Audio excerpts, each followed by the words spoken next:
2006 সালে যখন লগি বৈঠা দিয়ে বাংলা মায়ের সন্তানদের কলিজায় আঘাত করা হয়েছিল, তখন সুশীলদের বিবেক জাগ্রত হয় নাই।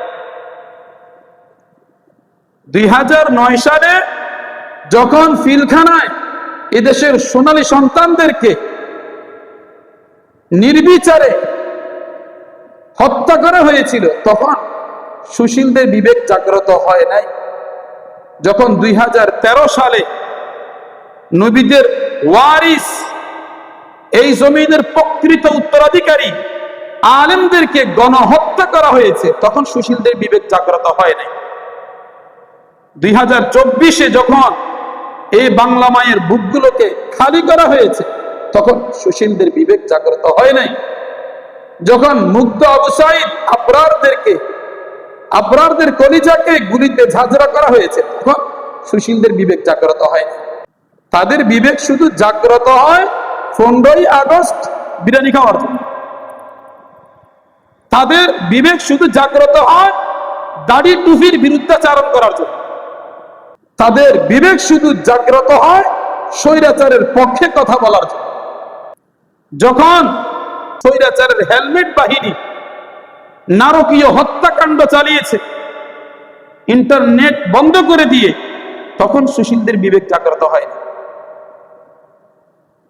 আর যখন ছাত্ররা গণভবন দখল করলো, তখন সুশীলদের বিবেক জাগ্রত হয়েছে।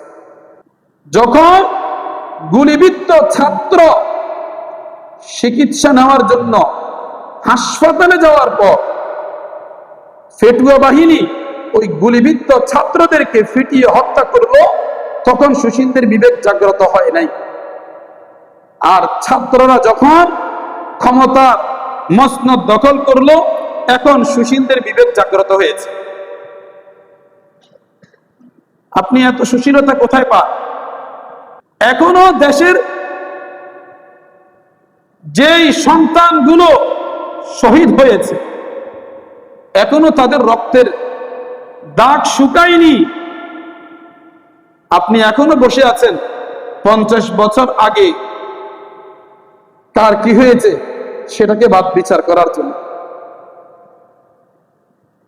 বঙ্গবীররা ছাড়ে নাই এই গণহত্যার বিরুদ্ধে ব্রিফিং দিয়ে একটু সমবেদনা জানার জন্য সুযোগ পায় নাই, কিন্তু 15ই আগস্টে তারা ঠিকই জাগ্রত হয়েছে।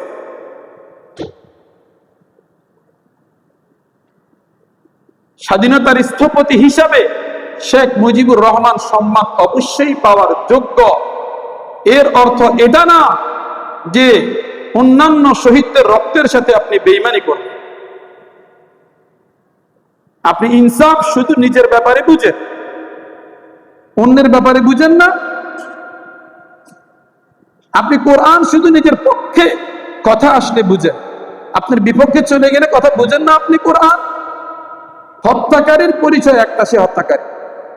জালিমের পরিচয় একটা, সে জালিম।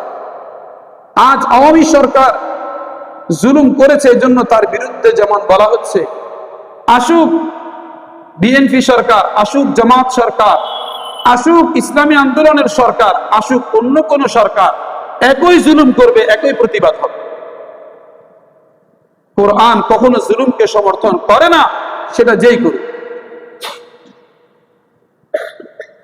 কোরআন কখনো একপাক্ষিক ফয়সালা করে না, কোরআন কখনো একপাক্ষিক সিদ্ধান্ত দেয় না। কোরআন সব সময় ন্যায় বিচারকে লক্ষ্য রেখে সিদ্ধান্ত দিতে জানে। যত শক্তি মহাশক্তি আল্লাহ পাকের আয়াতের বিরুদ্ধে দাঁড়িয়ে যাক, আল্লাহ পাক যেটা বলেছেন সেটাই হবে, এর বাহিরে কিছুই হবে না। আমার আপনার ধারণা, আন্দাজ, অনুমান এগুলো মিথ্যা হতে পারে, কিন্তু আল্লাহ পাকের বক্তব্য কখনো মিথ্যা হতে পারে না। এজন্য কোরআনকে কোরআনের অর্থে বুঝার চেষ্টা করতে হবে। কোরআনকে আল্লাহ পাক যেভাবে বুঝিয়েছেন সেভাবে বুঝার চেষ্টা করতে হবে। কোরআনকে মুহাম্মদ রাসূলুল্লাহ সাল্লাল্লাহু আলাইহি ওয়াসাল্লাম যেভাবে বুঝিয়েছেন সেভাবে বুঝার চেষ্টা করতে হবে। কোরআনকে সাহাবায়ে কেরাম যেভাবে বুঝিয়েছেন সেভাবে বুঝার চেষ্টা করতে হবে। তথাকথিত বুদ্ধি প্রতিবন্ধীরা বুদ্ধিজীবী সেজে যদি কোরআন বুঝাতে চায় সেটা আমরা কখনোই বুঝে দিতে পারবো না। এজন্য কোরআনের আয়াতগুলো বুঝার চেষ্টা করতে হবে। আমরা বুঝি না, এই জন্য আমাদের এত সমস্যা। আমরা বুঝি না, এই জন্যই বুদ্ধি প্রতিবন্ধীরা চায়ের দোকানে বসে কোরআনের আলোচনার সমালোচনা করে। হুজুর এই কথা বললো, হুজুর ওই কথা বললো। হুজুর কি করবে? হুজুর কি তোমার বাপদাদার চাকরি করবে? হুজুর কি এখানে দাঁড়িয়ে তোমার বাপদাদার গুণগান গাইবে, না তোমার দলের গুণগান গাইবে, না কমিটির গুণগান গাইবে, না আল্লাহ পাকের কথা বলবে?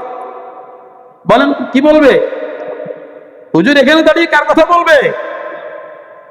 তোমার বাপদাদার গুণগান গাওয়ার জন্য আমি পড়ালেখা করেছি, আমি কোরআনের ইলম শিখেছি। সত্য যেটা সেটা বলতে হবে। বাতাস যেদিকে যা, এটাই আমাদেরকে কোরআন শিখিয়েছে, এটাই মুহাম্মদ রাসূলুল্লাহ সাল্লাল্লাহু আলাইহি ওয়াসাল্লাম শিখিয়েছে, এটাই সাহাবায়ে কেরাম আমাদেরকে শিখিয়েছে, এটাই রাসূলের আদর্শ, এটাই সাহাবায়ে কেরামের আদর্শ। আল্লাহ পাক সৃষ্টিগতভাবে প্রত্যেককে সত্য মিথ্যা, ন্যায় অন্যায় বুঝার জন্য সে বিবেক দিয়ে রেখেছেন। শুধু এটাকে একটু জাগ্রত করার দরকার, আর কিচ্ছু লাগবে না। Science is the biggest court of life. বড় আদালত এখানে আল্লাহ পাক বসিয়ে রেখেছেন। সত্য কোনটা মিথ্যা কোনটা এটা বুঝার জন্য বড় কোনো বুদ্ধিজীবী কিংবা বুদ্ধি প্রতিবন্ধীর কাছে যেতে হবে না। তোমার বিবেককে একটু জাগ্রত করো, বিবেক তোমাকে বলে দিবে যে কোনটা সত্য আর কোনটা মিথ্যা, কোনটা ন্যায় আর কোনটা অন্যায়। এই জন্য বলা হয় আফালা তাআকিলুন। তোমার বিবেক জাগ্রত হয় না কেন? তোমার বিবেক জাগ্রত হয় না কেন? বঙ্গবীর কাদের সাহেব কত দেখেছি গামছা বিছিয়ে স্বৈরাচার থেকে অধিকার আদায়ের জন্য রাস্তায় শুয়েছে, বসেছে। এখন তিনি আওয়ামী লীগের কর্ণধার হয়েছে।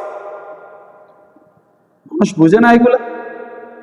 এটা আমরা আওয়ামী বিরোধিতা না, এটা আপনাদেরকে বুঝার জন্য বলছি। যেই আসুক, কখনো কখনো যতদিন হায়াত থাকবে, যতদিন আল্লাহ বাঁচিয়ে রাখবে, কখনো জালেমের পক্ষে যাবেন না, সে যেই হোক। কখনো স্বৈরাচারের পক্ষে যাবেন না, সে যেই হোক। কখনো কোরআনের বিরুদ্ধে যাবেন না, সেটা যেই বলুন। নির্দিষ্ট কোনো ব্যক্তি না, যেই বলুন। এটা ব্যাপক হুকুম আল্লাহ পাক। এখন যেটা বলা হচ্ছে, আল্লাহ পাক যদি হায়াতে রাখে 10 বছর পরেও একই কথা হবে, 20 বছর পরে একই কথা হবে। কোরআন 10-20 বছর পরে আমাদের মানব রচিত সংবিধানের মতো পরিবর্তনশীল নয়। কোরআন যেমনটা নাজিল হয়েছে কিয়ামত পর্যন্ত তেমনটাই থাকবে। এক কথা, এক সুর। কোরআন কখনো সুর পরিবর্তন করে না। যদি জালেমরা প্রতারিত হয়ে একই আওয়ামী সরকার যদি আবার ইনসাফ নিয়ে দাঁড়ায়, আমরা তাদের পক্ষে কথা বলি। আবার বিএনপি সরকার যদি স্বৈরাচার হিসেবে দাঁড়ায়, আমরা তাদের বিরোধিতা করি। কি বুঝলেন আপনি? এটা কি দলীয় দালালি না কোরআনের পক্ষে বলা? আপনারা কথা বুঝেন না? এটা কি দলীয় দালালি না কোরআনের পক্ষে বলা? এটা বুঝে নিতে হবে আমাদেরকে, এটা বুঝে নিতে হবে। তখন আর আলোচনার মধ্যে প্রশ্ন জাগবে না। এটা না বুঝলে হাজারো প্রশ্ন জাগবে। আল্লাহ পাক আয়াতগুলো বুঝার তৌফিক দান।